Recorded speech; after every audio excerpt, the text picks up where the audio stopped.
Hello दोस्तों, आज हमारा टॉपिक है क्रिया। क्रिया को इंग्लिश में वर्क बोलते हैं। ये एक हिंदी ग्रामर का छोटा सा टॉपिक है। चलो देखो, सबसे पहले हम पढ़ रहे हैं क्रिया। क्रिया को इंग्लिश में बोलते हैं वर्क। दूसरा, क्रिया का अर्थ क्या होता है? तो क्रिया का अर्थ होता है करना, यानी किसी भी कार्य को करना ही क्रिया कहलाता है। अब परिभाषा यानी क्रिया क्या होती है? क्रिया मतलब वाक्य में प्रयुक्त वे शब्द जिनसे कुछ करने का पता चलता हो या किसी व्यक्ति की स्थिति और दशा का बोध होता हो, उन्हें क्रिया कहते हैं। चलो, वाक्य में प्रयुक्त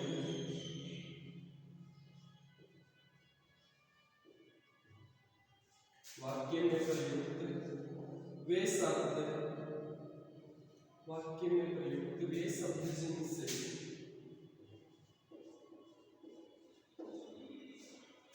जिनसे किसी कार्य के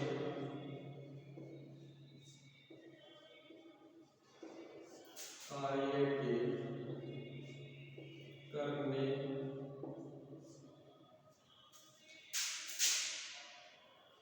का और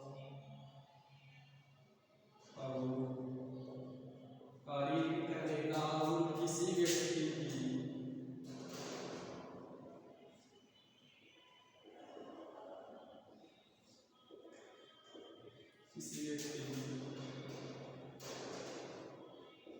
की स्थिति और दशा का बोध होता हो,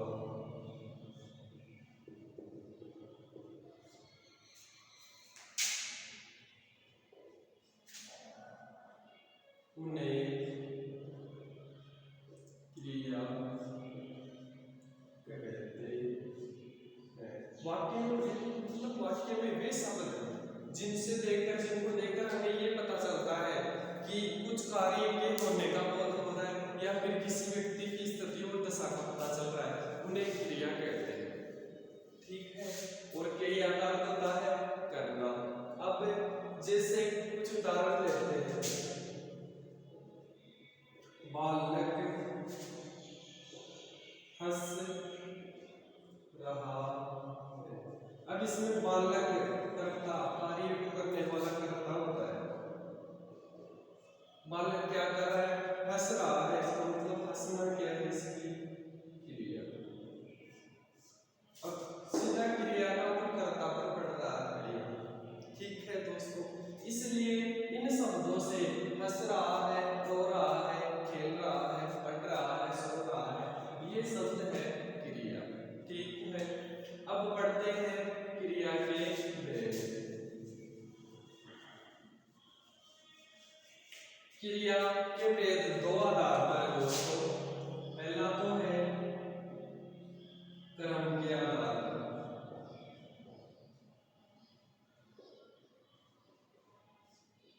और दूसरा है रचना या बनावट के आधार पर।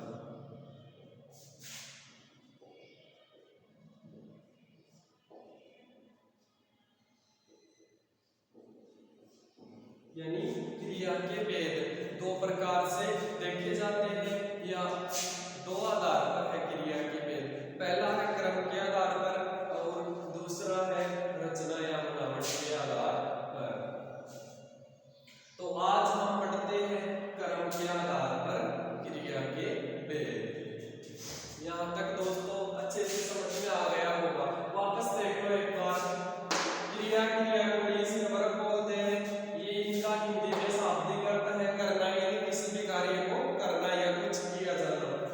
इसकी क्रिया किसे कहते हैं? तो वाक्य में प्रयुक्त वे शब्द जिनसे किसी कार्य के करने या होने का अर्थात या और किसी व्यक्ति की स्थिति और दशा का पता चलता हो, उन्हें क्या कहते हैं? क्रिया कहते हैं। क्रिया के भेद दो प्रकार से, एक क्रम के आधार पर, दूसरा है रचना या बनावट के आधार पर या फिर संरचना के आधार पर। तो आज हम पढ़ते हैं क्रम के आधार पर क्रिया के भेद।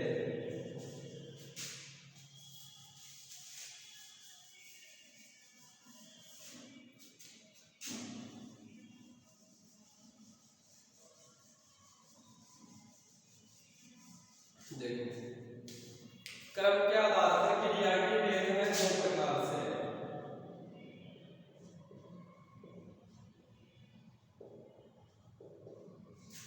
क्रम के आधार पर क्रिया के भेद, पहला है अक्रमक क्रिया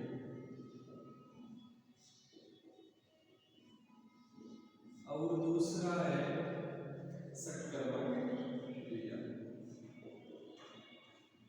अब इनको याद करने का एक तरीका है। देखो दोस्तों, क्रम के आधार पर मतलब कौन सी क्रिया में क्रम पाया जाता है, कौन सी क्रिया में क्रम नहीं पाया जाता है। तो सबसे पहले आपने कहीं भी पढ़ा होगा जैसे सत्य, असत्य, झूठ, यानी एक प्रकार से ए का अर्थ होता है नहीं, ए का अर्थ क्या होता है नहीं, या फिर अभाव, अभाव मतलब कमी, यानी जिस क्रिया में क्रम का अभाव होता है या क्रम की कमी होती है वो तो अक्रमक क्रिया है ना। याद करने का सबसे अच्छा तरीका दोस्तों यही है, आपको याद करना जिस क्रिया में क्रम नहीं होता अक्रमक है। ए का मतलब नहीं, ए का मतलब नहीं, जिस क्रिया में क्रम नहीं वो अक्रमक है। और से का मतलब साथ, जिस क्रिया में क्रम साथ हो वो सकर्मक क्रिया कहलाती है। यानी क्रम के आधार पर क्रिया के दो भेद हैं, पहला है अकर्मक क्रिया, दूसरा है सकर्मक क्रिया। अकर्मक क्रिया वह क्रिया जिसमें क्रम नहीं पाया जाता और सकर्मक क्रिया वह क्रिया जिसमें क्रम साथ में होता है या क्रम पाया जाता है। अब पहले हम पढ़ते हैं अकर्मक क्रिया।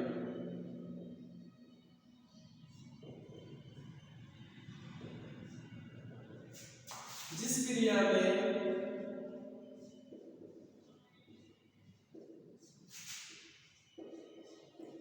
क्रम का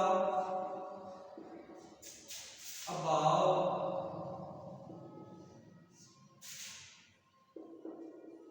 होता है, यानी जिस क्रिया में क्रम का अभाव होता है वो अकर्मक क्रिया। और इसके साथ दोस्तों ये भी बन सकती है कि जिस क्रिया में क्रिया का फल या जिस वाक्य में क्रिया का फल सीधा किस पर पड़ेगा, कर्ता पर पड़ेगा, क्योंकि क्रम तो है ही नहीं इसमें। ठीक है, अब अकर्मक क्रिया के भेद या हम देखें तो अकर्मक क्रिया के केवल दो भेद हैं। पहला भेद है, यानी ये तो आपको समझ में आ गया, जैसे उदाहरण देकर मैं समझाऊंगा आपको। बालक रो रहा है। अब इसमें क्या है, इधर देखो, बालक बालक करता है, तो आपको बताया रो रहा है, ये सब क्रिया है, क्रिया है ये करता है, तो फिर क्रम कहाँ है, क्रिया का सीधा कर्ता पर पड़ रहा है, इसलिए यहाँ अकर्मक क्रिया है। कौन सी क्रिया, क्रम, क्यों, क्योंकि यहाँ क्रम नहीं है। अब जैसे एक उदाहरण से कर्मों का लेते हैं, जैसे बालक पुस्तक पढ़ रहा है। अब इसमें देखो कर्ता कौन है, बालक, पढ़ क्या रहा है, पुस्तक, और क्रिया क्या है, पढ़ना।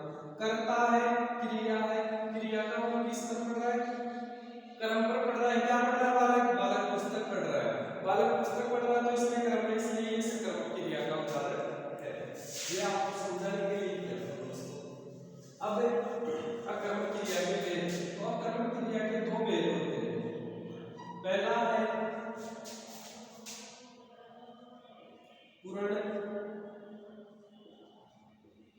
अकर्मक क्रिया, यानी जिस क्रिया में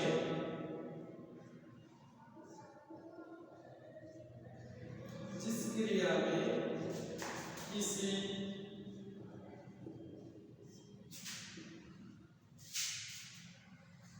जिस क्रिया में अर्थ स्पष्ट करने के लिए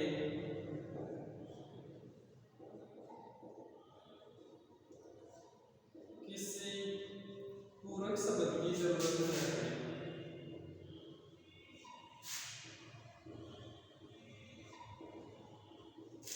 आवश्यकता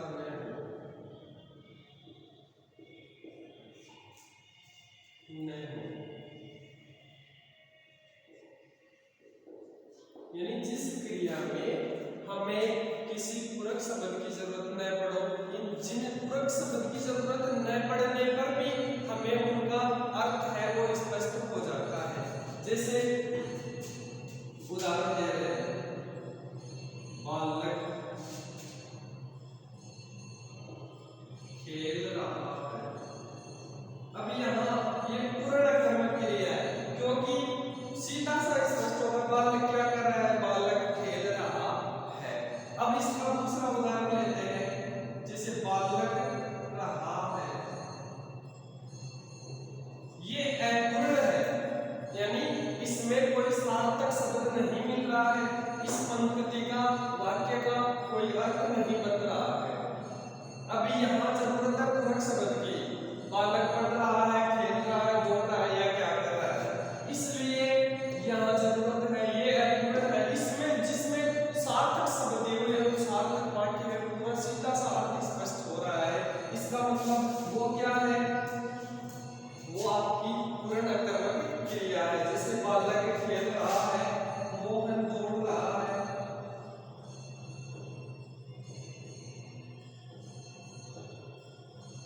श्याम खा रहा है। अब यहाँ खेलना, दौड़ना और खाना ये सब क्या है, क्रिया है, और पूरक शब्द भी है, इनके बिना अर्थ स्पष्ट नहीं होता। अब इसका दूसरा उदाहरण है अपूर्ण कर्मक क्रिया। अपूर्ण कर्मक क्रिया मतलब जिस क्रिया में सार्थक शब्द की या पूरक शब्द की जरूरत है वो अपूर्ण कर्मक क्रिया।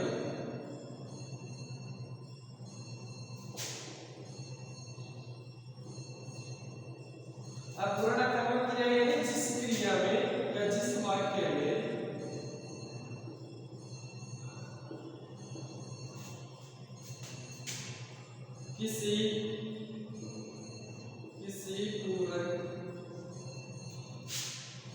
किसी पूरक शब्द की आवश्यकता हो,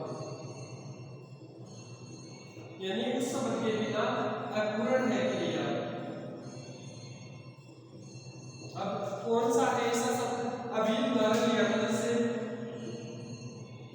बालक रहा है, बालक और ले लो मोहन रहा है, हमें बड़े या होंगे, हम होंगे। अब इन वाक्यों का कोई अर्थ नहीं निकल रहा है। इन वाक्यों का अर्थ तब निकलेगा जब इनमें सार्थक या पूरक शब्द जोड़ा जाएगा। जैसे बालक, इसका हंस रहा है, ये जोड़ने पर सार्थक शब्द बन रहा है। मोहन खेल रहा है, हम सफल होंगे, हम सबको पढ़ना चाहिए, यानी वाक्य है वो पूरा होना चाहिए, तब जाकर वो सार्थक वाक्य या पूरक शब्द बनेगा, यानी उनसे कोई उनका अर्थ स्पष्ट होगा। थैंक यू दोस्तों। अब जो सकर्मक क्रिया